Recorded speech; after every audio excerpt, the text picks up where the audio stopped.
Majelis Hakim Pengadilan Negeri Kota Kendari menjatuhkan vonis 5 tahun penjara dan denda 1 miliar rupiah subsidiar 3 bulan kurungan terhadap Guru Mansur, 53, terdakwa kasus asusila pada Senin, 1 Desember 2025.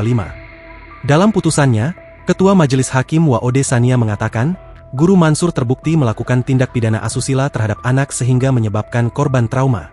Guru Mansur dinyatakan terbukti melanggar pasal 82 ayat 2 Jo pasal 76E Undang-Undang Nomor 23 Tahun 2002 tentang perlindungan anak. Diketahui, Guru Mansur didakwa melakukan pelecehan terhadap muridnya, yakni seorang siswi di SDN 2 Kota Kendari, Sulawesi Tenggara. Kasus ini bermula saat guru SDN di Kota Kendari nyaris diamuk orang tua murid karena diduga telah melecehkan anaknya.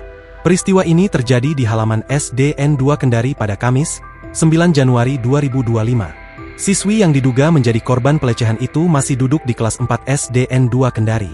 Guru berinisial MS, 53, itu adalah wali kelas korban. Terduga pelaku baru sekitar 1,5 tahun diangkat sebagai guru PPPK di SDN 2 Kendari. Terduga pelaku asusila merupakan guru olahraga di sekolah tersebut. Keributan ini tidak berlangsung lama karena penjaga sekolah bersama guru berhasil melerai aksi keluarga korban.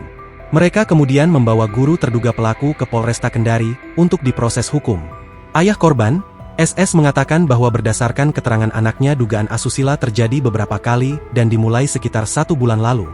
SS mengungkapkan, awalnya terduga pelaku tidak mengizinkan korban keluar untuk berbaris dengan siswa lain. Alasannya korban sedang sakit. Padahal, di saat yang sama, ada siswa lain yang juga sakit namun diizinkan keluar. Korban lantas mengaku insiden ini bukan yang pertama kali. Sebulan sebelumnya, terduga pelaku juga mencium kening korban.